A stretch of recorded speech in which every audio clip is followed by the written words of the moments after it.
काली नजर। माँ, माँ। अरे क्या माँ माँ कर रहा है? बकरी का बच्चा है क्या? अरे माँ, मजाक छोड़ो। मुझे फाइनली वो मेन चौराहे वाली दुकान मिल गई है। अब देखना, आपका बेटा दुगनी स्पीड से पैसा कमाएगा। ओफो, ये क्या? मेरी ऑनलाइन मेकअप क्लास चल रही है। इतनी जोर से क्यों बोल रहे हो आप दोनों? अरे मेरी धर्म पत्नी जी, मेकअप क्लास बाद में करना। वो चौराहे वाली दुकान मिल गई है हमको। अरे वाह! रुको, मैं अपनी माँ को फोन लगाकर बता देती हूँ। अरे मैं भी अपने रिश्तेदारों को बता देती हूँ। कितनी खुशी की बात है। हाँ हाँ, मैं भी अपने दोस्तों को बता देता हूँ। 1 हफ्ते बाद रजिस्ट्री है। बस, घर में खुशी का मौका था।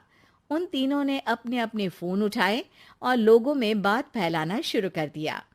और रही सही कसर, श्वेता बहू ने अपने पड़ोस में सबको बताकर कर दी। अरे वर्मा आंटी, अब हम भी जल्दी कार ले लेंगे। घर का रेनोवेशन होगा और ठाट से रहेंगे हम भी। अरे, ऐसा क्या हुआ? लॉटरी बाटरी लग गई है क्या? अरे, इस बार चौराहे वाली मॉल में हमको भी दुकान मिल गई है। दुकान नंबर 21, जो एकदम चौराहे पर है। अब ग्राहक बढ़ेंगे तो आमदनी भी बढ़ेगी ही ना। अरे वाह, कितनी खुशी की बात है। मैं बहुत खुश हूँ तुम्हें इतना खुश देख के। बाकी एक बात कहूँ, सबको मत बताते फिरना। किसी की नजर लग जाएगी तो खुशी की खबर वापस लौट जाएगी। हैं? ऐसे थोड़ी ना होता है। अब डरा रही हो। अरे सही कह रही हूँ। काली नजर कहते हैं इस चीज को, जब आप किसी को कुछ बताओ और वो काम बिगड़ जाए। अरे लेकिन मैं तो। तुमने सबको बता दिया ना? हाँ, फोन लगा लगा के। अब बच के रहना। काली नजर बड़ी खतरनाक होती है। श्वेता इतनी खुश रहती है कि वो वर्मा आंटी की बात पर ध्यान ही नहीं देती, जबकि पड़ोस में और भी लोगों से खुशी की खबर शेयर करती रहती है। अगले दिन राजेश बहुत दुखी होकर घर आता है। अरे बेटा, क्या हुआ? मुंह क्यों सूजा हुआ है? मधुमक्खी ने काट लिया क्या? माँ, वो दुकान किसी और के पास चली गई। किसी ने ज्यादा भाव लगा दिया। अरे पर बात तो आपसे हुई थी ना उस दुकान वाले की। हाँ, आज मैं टोकन अमाउंट देने गया था, तब मुझे पता चला। कोई आकर सुबह मुझसे पहले ही ज्यादा अमाउंट दे गया। हम्म, काली नजर। क्या? क्या कहा? वर्मा आंटी ने समझाया था कि किसी को बताना मत, वरना काली नजर लग जाएगी। अच्छा, तुम्हें उनकी बात मान लेनी चाहिए थी। उनकी बात मान लेती, लेकिन उसके पहले ही सबको बता चुके थे ना हम तीनों। अरे अगली बार से ध्यान रखेंगे। कोई भी नई चीज होगी तो किसी को नहीं बताएंगे। तीनों कुछ दिन ऐसे ही रहते हैं, पर एक दिन श्वेता को एक मेल आता है। राजेश, मेरा ऑनलाइन मेकअप कोर्स कंप्लीट हो गया। अब मैं खुद का पार्लर खोल सकती हूँ। अरे वाह, अपने मोहल्ले में ही खोलते हैं। ये जो घर के सामने दुकान है ना, वहीं। हाँ, यहाँ सस्ती भी मिल जाएगी। अगले दिन श्वेता वर्मा आंटी के पास जाती है, मिठाई का डब्बा लेकर। अरे आओ आओ, कैसे आना हुआ? जोर से नहीं बोलूंगी। वो सामने वाली दुकान है ना, वहां मैं अपनी पार्लर की दुकान खोलने वाली हूँ। उसकी मिठाई है। अरे वाह, बहुत बधाई हो तुमको।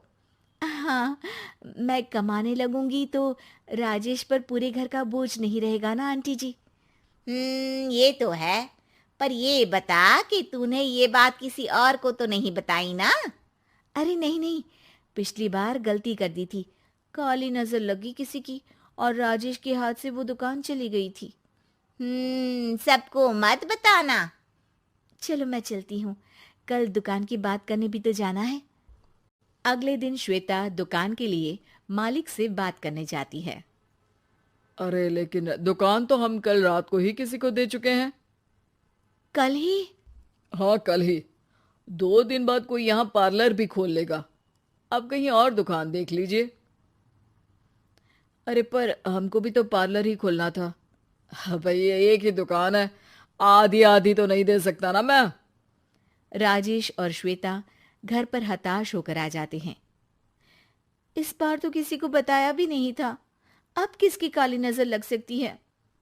सुनो, तुमने माँ को बताया था क्या? अरे कैसी बात कर रही हो, माँ की नजर थोड़ी ना लगेगी। पक्का तुमने किसी को नहीं बताया था ना? सिर्फ वर्मा आंटी को बताया था, उन्होंने ही मुझे किसी को नहीं बताने को कहा। अरे यार, तुम भी सही हो। मेरी माँ को नहीं बताने को कह रही हो, पर वर्मा आंटी को बताना तुम्हें जरूरी लगा। अरे वर्मा आंटी ने ही तो काली नजर के बारे में बताया था ना, वो हमेशा हमारा भला ही तो चाहती है। मेरी माँ भी हमारा भला ही चाहती है। अरे पर चिल्ला क्यों रहे हो? बात नहीं कर सकते क्या आराम से? नहीं आता वो आराम से बात करना, और करना भी नहीं चाहता हूं मैं। दुकान जाने का दुख गुस्से में बदल गया था और राजेश और श्वेता में बात बंद हो गई थी। 2 दिन बाद मोहल्ले में पार्लर का इनॉग्रेशन हुआ, जिसमें मोहल्ले के सभी लोगों को बुलाया गया, पर श्वेता, राजेश और माँ नहीं जाते। माँ, अंदर आ जाओ, क्या देख रही हो? अरे नया पार्लर देख रही हूं अपने आंगन से। देखो, माँ को दूसरे का सुख देखने में कितना मजा आ रहा है, मेरा दुख नहीं दिख रहा इन्हें। यहाँ मेरा पार्लर भी तो हो सकता था। अरे चुप रहो यार, हर बात में लड़ाई क्यों ढूंढ रही हो? राजेश और श्वेता फिर बहस करने लगते थे। तभी माँ ने दोनों को बाहर बुलाया। अरे जरा देखो तो, दुकान चलाने वाले का बोर्ड पर नाम क्या लिखा है? श्रुति वर्मा। गाड़ी निकाले बेटा, हमें कहीं जाना है। काली नजर का इलाज कराने? राजेश अपनी बाइक निकालता है। तीनों ट्रिपलिंग कर रहे हैं। माँ राजेश को उस मॉल वाली दुकान पर लेकर जाती है जहां राजेश अपनी दुकान खोलने वाला था। यही दुकान लेना चाहता था ना तू? हाँ, पर इनको भी दुखी करने लेकर आई हो क्या यहाँ पर दुकान दिखाकर? वहां काफी नहीं था? अरे श्वेता, थोड़ा सब्र रख, अभी पता चलेगा कि हम यहाँ क्यों आए हैं। बता, इस दुकान चलाने वाले का नाम क्या है? अनुपम वर्मा। कुछ समझ में आया? वो दुकान वाली श्रुति वर्मा, ये दुकान वाला अनुपम वर्मा, और हमारे पड़ोस में हमने उस दुकानों के बारे में बताया किसको था? अब वर्मा आंटी को। मतलब वर्मा आंटी ही हमारा काम बिगाड़ रही है? नहीं नहीं, ऐसा नहीं हो सकता, ये बस इत्तेफाक है। राजेश अपना फोन निकालता है और श्रुति वर्मा और अनुपम वर्मा के नाम फेसबुक पर सर्च करता है, जहां ये दोनों ही वर्मा आंटी के रिश्तेदार होते हैं। श्वेता को समझ में आ जाता है कि वर्मा आंटी की ही नजर खाली नजर है। अब क्या करना है? कोई भी खुशी की खबर हो तो काली नजर से बचना है, यानी वर्मा आंटी से बचना है। अरे पर मुझे ये समझ में नहीं आया कि वो हमारे साथ ऐसा क्यों करेंगी। अरे बेटा, एक सीख है, दूर के आदमी को आपकी तरक्की से कम परेशानी होगी, पड़ोसी को ज्यादा। दोनों माँ की बात में हामी भरते हैं और अगला काम चुपचाप करने की कसम खाते हैं, ताकि आगे से वर्मा आंटी कोई काम ना बिगाड़ सके।